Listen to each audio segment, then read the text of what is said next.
listeners. Buckle up for a new episode of Voiceover Work, an audiobook sampler. Where do you listen? Today is Monday, April 10th, 2023.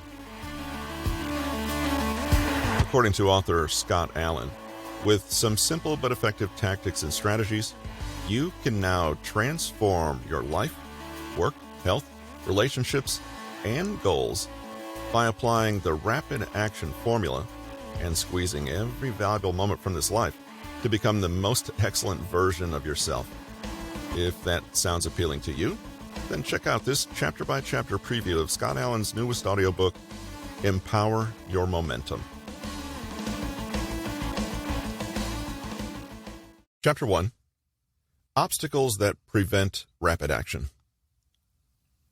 Before we dive into and break down the limiting beliefs and thoughts that prevent you from taking action, let's look at the nature of obstacles and what they mean.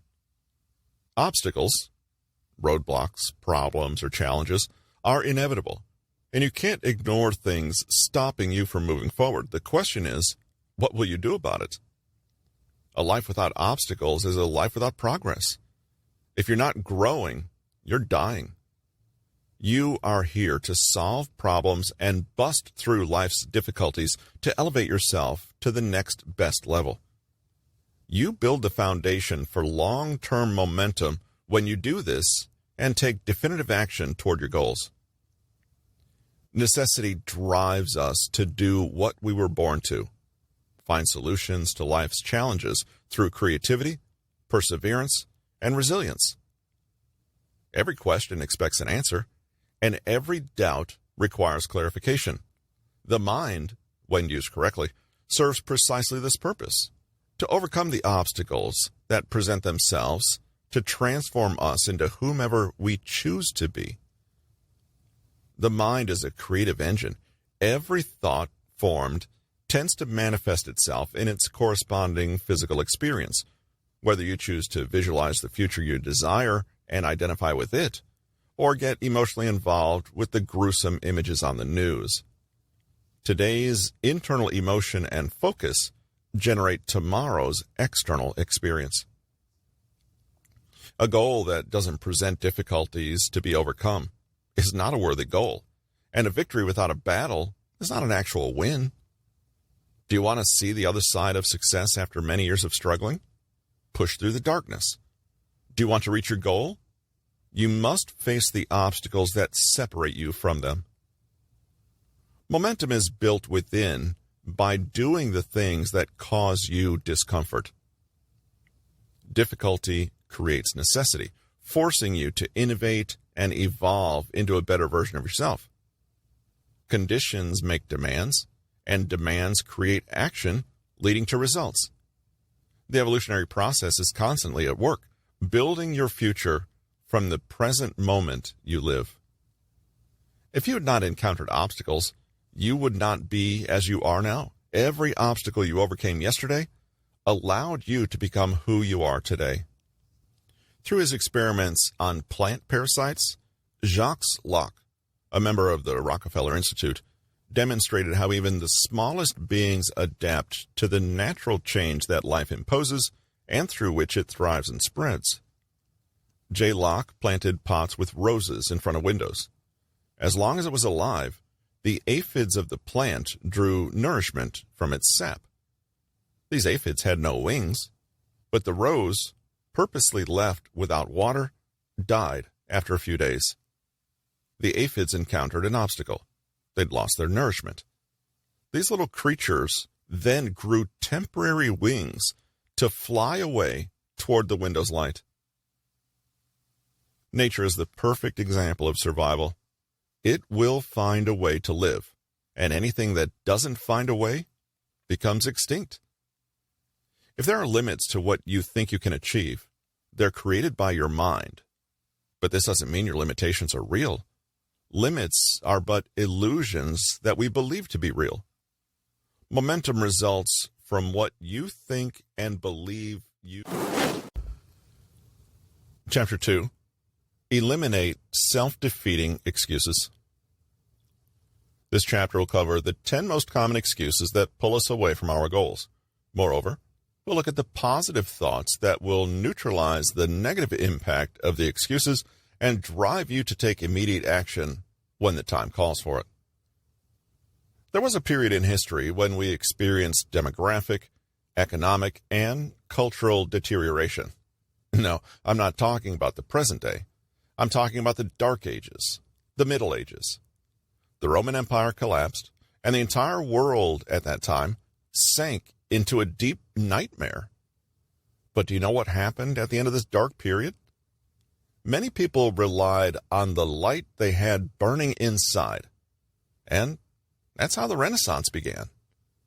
This historical period radically changed the paradigms of the human being and saw the flourishing of artistic and cultural disciplines, especially in Italy, the cradle of this evolution of consciousness. This rebirth led human beings to view the world and themselves differently.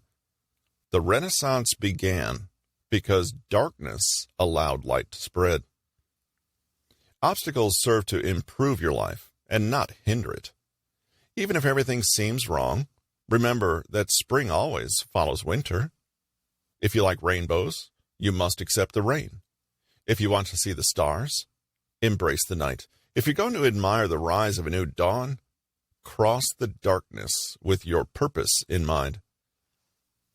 For this reason, we must not allow excuses to impede our progress. We must not hold ourselves back from taking action out of fear or uncertainty. I'll do it tomorrow. I don't have time. I'm not good at it. You've likely uttered all of these phrases a few times and built a wall between you and your goals. Goals are the engine of our lives. However, because of fear, uncertainty, lack of self-confidence, or the unknown, we end up running away from the idea of dreaming, imagining, or planning. This is when excuses start to appear. They're not the same for everyone, as each person is a world unto themselves, but they all sound the same. It doesn't matter what your goal is, how difficult it is to achieve, or what needs to be done to make it come true. Putting aside your excuses and focusing on achieving your goals is vital. Excuse number 1, I'm too old now. I hear this phrase far too often. It's not our age, but how old we feel. During one of my trips to Australia, while couch surfing with my friend Sam, I met Jackie, her mom. White-haired, strong-willed, at the age of 70, she packed her backpack, said goodbye to everyone, and set off to tour Europe. Solo, of course. And there are many people like her. Let's not limit ourselves. This excuse turns into, I permit myself to embark on new adventures. Excuse number 2, it's never worked for me. With this excuse, it's like telling ourselves there's no point in trying because it won't work. We foreshadow a failure scenario that justifies us from not taking the first step. Nothing will indeed change, and it might even be that you'll go from one disaster into another. But Chapter 3, The 6 Habits for Fueling Determination. I often hear about people's daily problems, obstacles, delays, separations, rejections, failures, and deteriorating physical or mental conditions. Yet, many people who undergo life's challenges persevere, overcome significant challenges, and lead successful lives. What does success mean, and how do people achieve it? What internal characteristics do these individuals possess, and what external factors have been present in their lives? What strengths do we need to invest in to overcome our challenges? Determination combines skills, knowledge, and beliefs that enable a person to commit to goals, self-regulating through autonomous behavior. Understanding one's strengths and limitations, coupled with extreme self-confidence, is essential to one's determination. When acting on these skills and attitudes, individuals have a more extraordinary ability to take control of their lives and become successful adults. Gaining control over your life involves knowledge, applying goal setting to achieve in the work, sports, or personal spheres, understanding your abilities and limitations, and developing problem solving and self-analysis. The unique learning process, using self-assessment of your skills and awareness, is at the heart of finding the determination to achieve your success. This chapter will discuss the role of determination and willpower in taking massive action and getting results. Do one thing at a time with your full attention. Have you ever been tempted even a little by the myth of multitasking? That's the idea that managing multiple things simultaneously is beneficial to productivity. As a good introvert, I've always preferred concentrating on one thing at a time simultaneously, but for a few years now, I've been working in a chaotic office full of stimuli where I often bounce from one activity to another like a pinball. It's taken me a long time to realize that this is one of the causes of my work stress. It's clear that multitasking is not for me, and that to learn to work better, I'll need to use strategies to keep my attentions focused on one task at a time and learn to manage interruptions and pressures. Yet, this myth of multitasking exists. Many people are convinced that frantically switching between tasks and dividing their attention across multiple fronts is a great way to be more productive. Doing one thing at a time, perhaps with care and attention, is no longer in vogue and almost seems like a waste of time. But is that the case? Let's clarify one thing. Multitasking does not exist. The brain is not capable of devoting attention to several activities at the same time. When we have the sensation of doing several things at once, in truth, we do nothing but shift our attention from one activity to another very quickly. Office work often goes like this. You open a file, write 3 lines, then a phone call comes in, and you must go out and find some documents. After the phone call, you look at your emails, and finally, an answer has arrived for a job you left undone. So, you open another file to complete the pending stuff. But when you're about to finish, a colleague comes to ask you something important. Then, you go back to your computer, have 2 files open, and have to remember which one you were working on. You magically put in 15 minutes. Chapter 4, How to Build Massive Momentum. Have you ever been completely and fully dedicated to a goal? Have you ever gotten so lost in your work that you lost track of time, unaware of the outside world, focused only on your progress and what's happening here and now? Think about it. It probably happened to you while you were doing something you're passionate about. If you answered yes to any of these questions, chances are you've experienced momentum. This state is one of the keys to happiness at work and in your personal life. And one of its side benefits is that it not only reduces stress, but increases productivity by leaps and bounds. It's a state of mind that roots us entirely in the present moment and helps us be more creative, productive, and happy. In this chapter, we'll explain in detail how to develop momentum, why it's essential, and how to achieve it to increase productivity and happiness toward your goals. Building momentum in your life is about improving the things that drive you forward and decreasing the things that hold you back. It sounds like a no-brainer, but I know, just like you, that living the life we desire isn't always easy.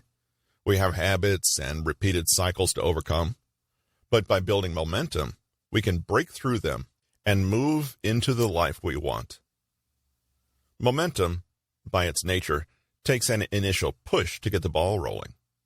Here are 12 tips to jumpstart the speed in your life. Do one small task every day. We gain a fundamental psychological advantage when we create and establish small steps to take every day. First, we set a goal that's not scary, but achievable in an easy way. This keeps us calm instead of raising negative thoughts and risking blocking everything. Imagine an untrained person who decides to run a marathon. As soon as he thinks about this goal, he becomes paralyzed and thinks, I have to run 42.195 kilometers, not even for all the gold in the world. But if instead our goal was divided into incremental steps and intermediate tests, the same would be feasible and therefore would not trigger any alarm. Breaking tasks into small, repetitive actions is the secret to achieving ambitious goals. Take on a monthly challenge. The 30-day challenges are among my favorite methods of personal development and improvement. They're based on a straightforward concept. It takes 21 days for an activity to become a habit. Do the challenges work? It sometimes depends on permanently instilling a habit, especially if it's distant from our current conception. It takes longer. Still, despite this, a 30-day challenge can be beneficial to open your mind, try new activities, overcome your limits, and understand how far you can go. Know yourself better, train self-discipline, prove to yourself that you can be consistent. Get out of your comfort zone. The first time I approached 30-day challenges was with fitness goals. We're all familiar with squat challenges, running challenges, ab challenges, and so on. It wasn't until later that I discovered that the model could easily be applied to many other areas, and the world opened up. Chapter 5. Take massive action on your goals. Any personal growth book you read emphasizes the importance of planning your life in detail, setting your goals, and drafting an action plan to achieve them. I've been discovering the world of personal growth for several years, and I should have written my goals immediately. So don't make the same mistake. Instead, do all the exercises I recommend in this chapter. Living without having clear goals is like driving in thick fog. No matter how fast your car is or how perfect the road you're on is, you're forced to move slowly and make very little progress toward your destination. Before we get into the chapter, I want to bring you back to a fascinating study to understand the importance of having goals. In 1979, researchers asked a class of Harvard undergraduates if they had written down clear goals for the future and made plans to achieve them. Only 3% of the students had written goals and planned to achieve them. Only 13% had dreams. But the best results always emerged from putting goals down on paper. Instead, the remaining 84% had no plans other than finishing school and enjoying their summer vacation. 10 years later, in 1989, the researchers surveyed members of the same class again. The 13% of students had goals but had yet to put them in writing and earned twice as much as the 84% of students with no purpose whatsoever. However, the most surprising finding was that of the 3% of students who had dreams and plans to achieve them and had put them in writing earned on average 10 times as much as the remaining 97%. That's a staggering statistic. The importance of setting goals. It's crucial to have goals because happiness is the progressive realization of a goal or noble ideal. This is one of the best definitions of happiness. I experienced it every single day in my life. When I work on myself, trying to impersonate my ideals, I'm satisfied and feel a great sense of self-worth. Instead, when I make the easy choice of not sacrificing myself in the present to create a better future, I feel sad and don't esteem myself.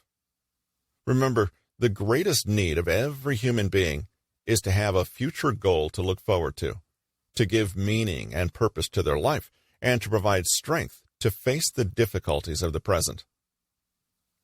We're happy when our actions are congruent with our values. Therefore, your values must be in accord with your goals, and your goals must agree with your values. The more your behavior in the present is consistent with the behavior you deem ideal, the more respect and esteem you have for yourself. Living your life in disagreement with your values is an effective strategy for experiencing stress, negativity, unhappiness, and frustration. As Abraham Maslow argues, a man must become all that he can be. To find out your values, ask yourself, what makes you feel necessary? What actions boost your self-esteem? What accomplishments have you achieved in the past that made you proud of yourself? How would you like to be remembered when you're gone? In my case, knowledge, wisdom, discovery, and creation. Chapter 6. Setting the stage for massive action. I often see people trying to achieve a goal but needing help, knowing how to do it. Sometimes they put in counterproductive place behaviors, leaving them frustrated and failing.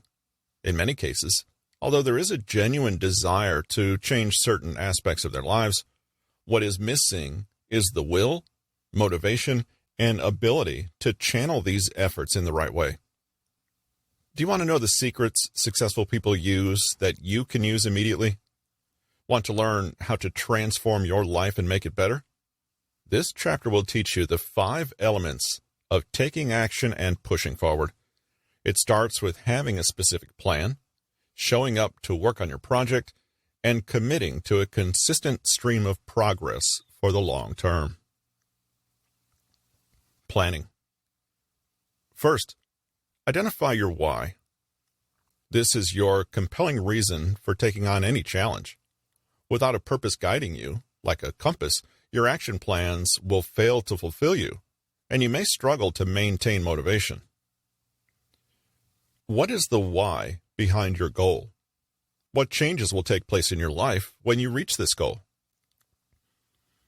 The why is a reason aligned with you and the person you want to become. It's never a matter of lack of will or time. Think back to when you got something you wanted. The time, energy, and dedication were there, and nothing could stop you. You shouldn't get to the top of the ladder, only to find that it was leaning against the wrong wall. Those who pursue goals that align with their values feel more satisfied and fulfilled. When we achieve a goal following our values, i.e., what we believe in and think is truly important to us, we experience a burst of energy and feel mentally and emotionally fulfilled. Only with this awareness can you move on to define your professional and personal goals systematically and methodically. Mistakes are often made at this stage because many must set goals and plan them effectively. Let's look at some pointers so that you can immediately put them into practice and start deciding on what you want in your professional and personal life. Successful people are ordinary people with successful habits. Brian Tracy.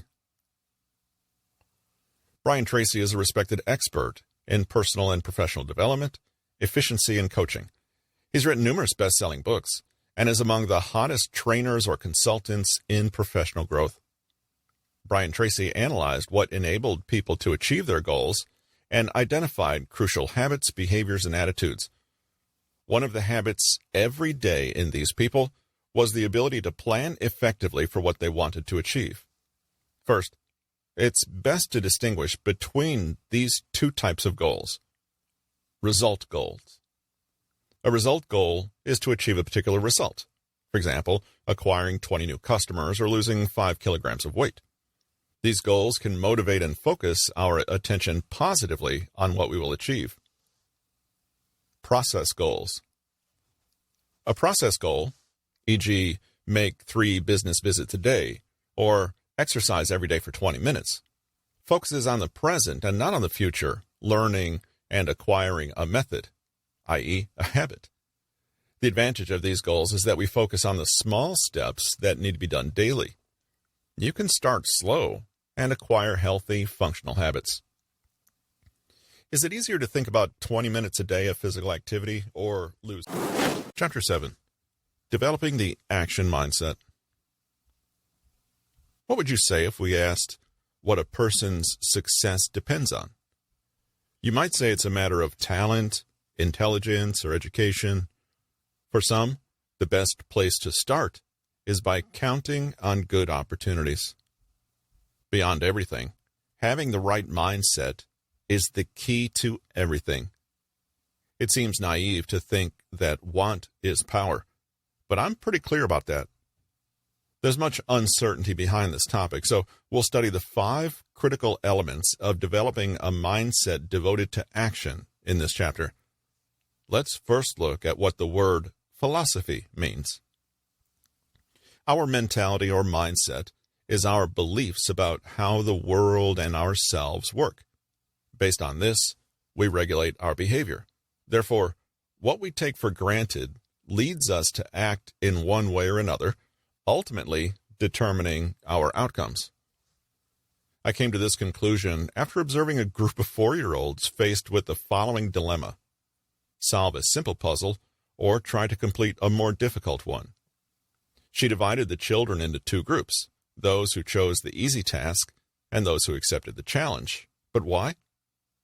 The distinction between the 2 groups of children had nothing to do with their abilities, but with their underlying beliefs rather than their mindset. This is the underlying context for which I'll consider 2 concepts that largely determine our development and success: fixed mindset and growth mindset. Fixed mindset. People with fixed mindsets are those who think, consciously or unconsciously, that intelligence is unchangeable. Each of us is born with a certain degree of intelligence and a stable set of talents or qualities that are impossible to change. Based on this premise, they maintain a specific behavior. They tend to display good self-esteem to appear intelligent and skilled.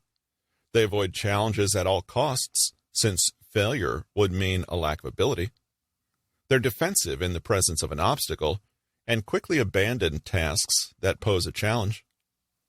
They are convinced that striving is futile and failing is unacceptable. They pursue infallibility. They feel threatened by both the success of others and criticism. Growth mindset. On the other hand, those with a growth mindset believe they can develop skills and talent through hard work and commitment. They understand that each of us has initial baggage, but what matters is how we use it. They, therefore, exhibit the following behaviors and attitudes. They are eager to learn and grow. They accept challenges and use them as they see them as an opportunity for improvement. They see failure as part of the journey. They don't give up in the face of obstacles and persevere. They do not see effort as a lack of ability, but rather as a path to excellence. They learn from constructive criticism and are inspired by the success of others. The attitudes associated with the 2 different mindsets determine the development each of us can achieve. Those who belong to the first group, i.e., those who trust innate gifts, may grow quickly and then stall. On the contrary, people who belong to the second group, those who use more commitment and perseverance, continue to grow until they reach. Chapter 8. Create a strong sense of urgency. A lack of urgency is one of the primary reasons you're not achieving important goals. The willingness to take immediate action is the winning decision that puts you in the lead regarding getting fast results. Putting off something you could do now until later leads to a decline in motivation and desire. How many times have you found yourself in need of resolving something? Often. Have you found yourself needing to resolve a quarrel and preferred to put it off instead of taking action to fix it right away? You like to put it off indefinitely, and that small knot that could have been untied with a simple chat over time has turned into an inextricable tangle and is so big that it can only degenerate into quarrels or breakups.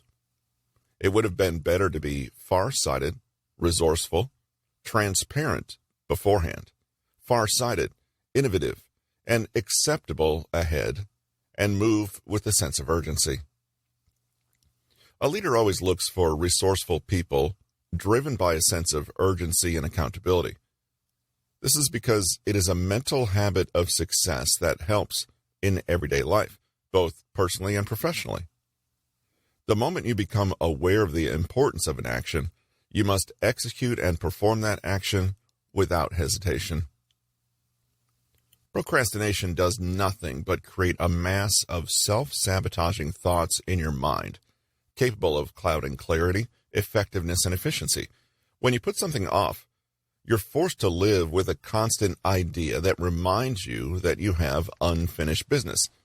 However, when you resolve that right away, your sense of self-worth, confidence, freedom, and inner lightness increases. Remember to be moved by a sense of urgency. Never put off until tomorrow what you can do today. This chapter will teach you 8 ways to build speed into your action plan. Custom build your strategy to increase a sense of urgency based on personal goals. Stopping procrastination would allow us to free ourselves from our anchors and head towards ambitious goals if we contextualize it in a larger project. There are several techniques, such as the simple but effective 3-2-1 strategy. Since we procrastinate on something, we start the countdown in our heads. When it ends, we commit to taking action without question. Another simple technique is to make the first step necessary for the more significant action. For example, if we have to go for a run, the goal will be to tie our running shoes. If we have to start working on the computer, the plan will be to sit in front of it and turn it on. Break it down into a small and intermediate step you can complete right away. However, the best thing is to create your strategy and adapt it according to your needs and requirements. You can take inspiration from the 2 techniques I've just mentioned to make one tailored for you. Make decisions with confidence and act quickly. Becoming confident is undoubtedly not just a matter of putting on a few tricks.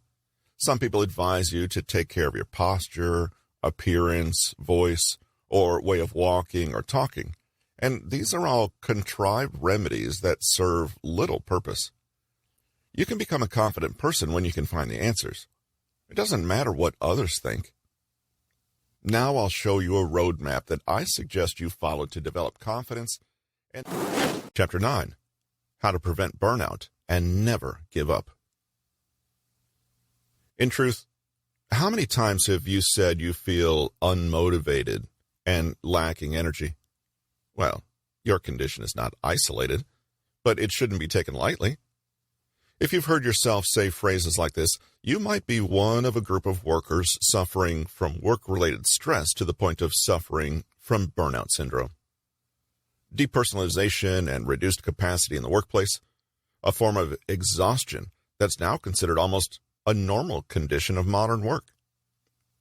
The phenomenon was first studied in the 70s in America and observed by the psychiatrist Maslich within the mental hygiene departments of the professionals who cared for patients.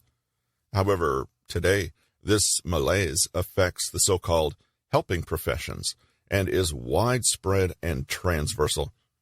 It affects women and men of all ages, belonging to the most diverse job profiles. But what are the causes of burnout? Is it possible to prevent it? If so, how? Let's find out together in this chapter. Happy reading. Causes of burnout. Subjective. There are several psychological causes of burnout related to emotional stress. This burnout can directly impact people dealing with other people's problems in their jobs: nurses, police officers, tax collectors, lawyers, or service industry workers. In most cases, the stress arises from the emotional involvement that comes with the nature of the relationship. When, due to character, type of work, or lack of self-knowledge, you cannot manage empathy and fully detach, there's an identification with the problems of others that causes an excessive stress load. In this case, burnout represents natural wear and tear on those who suffer it, who feel drained of their energy. Objectives. There are, however, new causes that generate burnout. Today, the phenomenon is attributable to the characteristics of the current world of work and modern lifestyles. Performance anxiety is a typical phenomenon in our society, involving even school-aged children.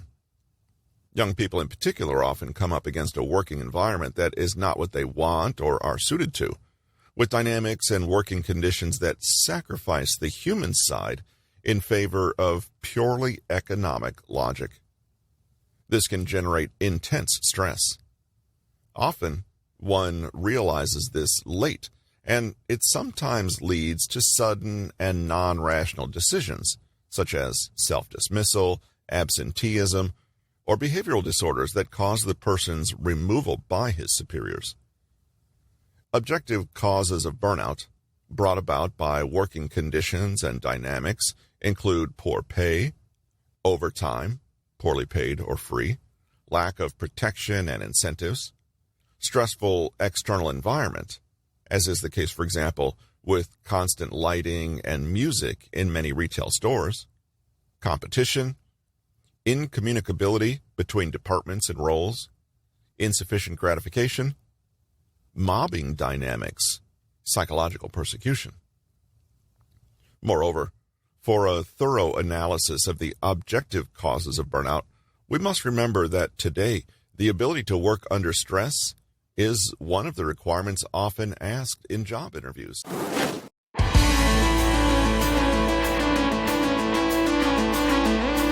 Thanks for listening to Voice Over Work, an audiobook sampler. This podcast has been brought to you by Newton Media Group. Check us out at newtonmg.com.